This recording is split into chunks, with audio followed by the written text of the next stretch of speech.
আসসালামু আলাইকুম, মানিক এগ্রো ফার্মের পক্ষ থেকে সবাইকে স্বাগত। এটা হলো আমার 3 নাম্বার শেড।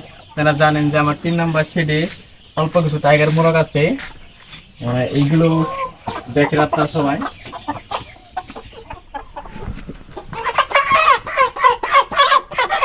এগুলো কিছুদিনের মধ্যেই আমি বিক্রি করে দিব। আর এই পাশেও জানেন যে কিছু আমার লেয়ার মুরগি আছে।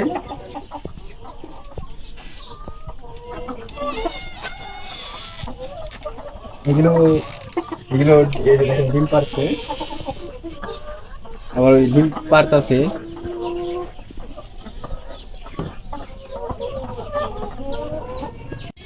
আজকে আপনাদের দেখাবো কিভাবে খামার জীবাণুমুক্ত ও গ্যাস মুক্ত রাখা যায়। প্রথমে আপনারা এই কাঠ ব্যবহার করে ভুসিগুলো হালকা করে দিবেন।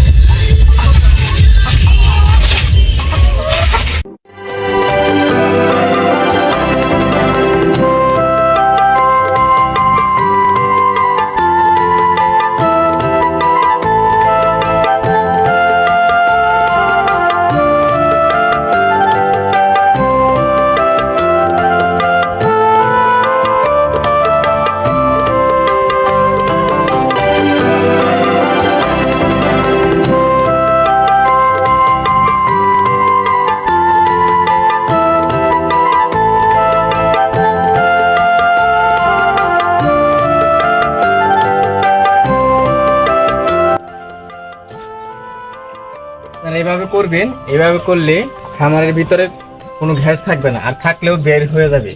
এখন আপনাদের দেখাবো কিভাবে ঘর জীবাণু মুক্ত করা যায়।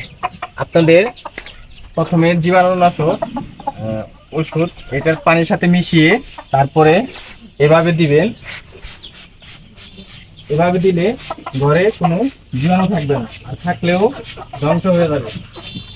এটা আপনারা 2 বেলা করতে পারেন, সকালে এবং রাতে। তাহলে কোনো জীবাণু থাকবে না খামারের ভিতরে।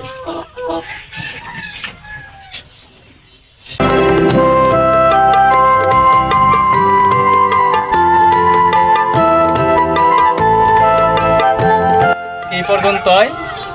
পরের ভিডিওতে আপনাদের নতুন কিছু দেখানোর চেষ্টা করব। আপনারা সবাই ভালো থাকবেন, আমার জন্য দোয়া করবেন, আর আমাদের সাথেই থাকুন।